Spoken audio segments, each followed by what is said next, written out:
What's the deal, everyone? Welcome back to the studio. I'm Jeremy Deal, and today we're going to talk about something completely opposite to my usual spiel. Typically, I'm on here showing you cool gear that I love and I think might enhance your actual workflow. I've actually talked about this piece of gear before, but today I'm going to tell you about this piece of gear that I've purchased over 20 times personally. And today, I vow to never buy another one again. Let's dive into it. Man, I need a haircut. Bad. If you can't recognize it from me holding my hand and you didn't read the title of this video today, and you have not seen the first video I did of this strobe when I first started using them, we're gonna be talking about the Flashpoint Zoom R2 Mini. First, I'd like to tell you about why I actually do love this light and why I've purchased so many to begin with. It's small, like real small. Close that up. Here it is next to its big brother, the TT600 that most of you know and love. It's what was recommended to me when I first started. What's great about this Zoom R2 Mini is that it's about half the size of the other flash. Another great thing about it is light. It weighs almost nothing, and it only takes 2 AA batteries. Oh man, it got me again. I'm trying to be slick with this and make it go pop open. It only takes 2 AA batteries instead of the 4 that most strobes rely on, so it takes up way less space, and it requires less batteries, and it produces almost as much light as this big boy. Those all sound like selling features. I thought it was, and I'm here to tell you why I won't buy another one. Well, I'll get into that in just a minute. First, let me say thank you. Thank you for watching my videos and being part of the channel. Thank you for commenting down below with the topic matters you want me to discuss in the future and your opinions on the video I do release. Videos. You see what I'm saying? Comment below.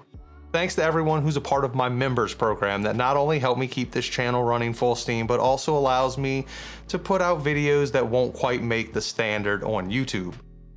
Those are usually smaller videos, full tips and tricks, really a bunch of long form real estate video edits. So if you're curious about every single step I do in my real estate edit, my membership place is the spot for you. Lastly, thanks for checking out my affiliate links and the cool art I create down below. Thanks for listening to my tangent. Now let's get back to the video and the reasons I'll never purchase one of these lights again, and that reason is simple. It's durability. As I did just touch on, this light is powerful for how small it is, especially considering it only uses those 2 AA batteries I was trying to be slick with. But with the smaller battery arsenal comes a less powerful light and a much longer recycle time. As I brought up in the beginning of this video, I personally bought 20 of these strobes over the past few years for my real estate photography workflow. I started purchasing these because I loved how little room they took up in my side bag, how effective they are on site for the type of work that I do, and how I can place them in tighter areas that I can't put the bigger one.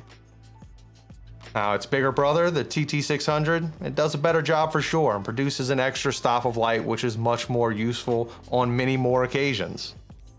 Now, is this the one? No, let me show you this one. This one that I'm holding right here has been through the ringer. I've owned and operated with this particular flash for over 8 years. I purchased it when I was still all Godox before I made the switch to Flashpoint, and it did break on me once, but the best part is that I could send it in for repairs and was cheap to do so. It just took a little time, and by a little time I actually mean more than just a little time. I've purchased exactly 5 of these for my entire real estate career. I still have 4 of them. I mean, you just saw 2. Granted, one of them is broken in a box right now because I had more important lights to send off for repairs, like my Explorer 300 Pro and my other Evolve 200 that I literally just got back this week in the mail. So thanks Aryeo for fixing those. These past 3 weeks with them gone has been a nightmare of a workflow for me personally. You can't tell, I accidentally dropped both of them in the same week. Bad gree-gree. The biggest problem with these small flashes is that no one repairs them. Aryeo sure doesn't, and that's the main reason I'll never buy another one.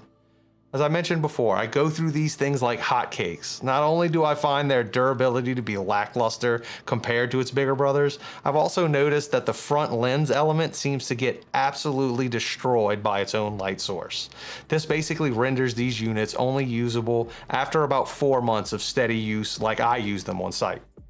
So you use them until you use them up or accidentally drop them once from hip level, and then you just throw it away like yesterday's trash. I don't know about you, but I hate being wasteful, and that's exactly what I feel like when I'm purchasing these strobes, because I know that's the route they'll lead. As a matter of fact, I even sent 3 of these back to Adorama when repairing those lights I previously mentioned, with a note that said, if you don't repair these, and I know you don't, but I just couldn't take it upon myself to throw these away, and something that's perfectly good. I hope you can use them for parts.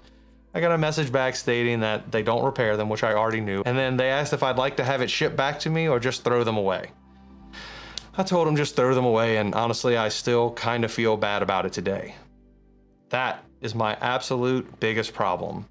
Not only are they less durable, not only are they less powerful, not only do they cost almost the same amount of money as their bigger ones, but worst of all, it's treated like a disposable product. The electronics industry and the ever-changing camera industry in particular is a treasure trove of wasted garbage tech. And personally, I believe it should be held to a higher standard of recyclability and reusability. If I can repair this old Godox from 8 years ago, but I can't repair a brand new product I bought 4 months ago that was used twice on site, that's a problem for me. I try my best to reuse and recycle what I can around my property. I live life in a way that keeps the waste I produce on the forefront of my mind and out of everything I've purchased for my career in the past few years. This seems to be the absolute most wasteful. Do yourself a favor. Spend a little extra money, leave this unrepairable strobe in the dust, and get yourself one of the old sturdy big boys like this one. It's melted, it's been dropped 100 times. As a matter of fact, best part, the battery door just comes right off. But I tell you what, it fires every single time, and when it doesn't, it's easily repaired. That's what I expect from my electronics, the ability to be repaired. Doesn't seem like a very high standard, but apparently sometimes it is. As always, keep rocking and rolling, enjoy what you're doing. Try to only buy gear that you can repair if broken. If you want to know the 3 biggest reasons I see photography companies not growing to their fullest potential, you can check that video out over here. Or, yeah, we'll put it over here. Catch you next time. Whoa.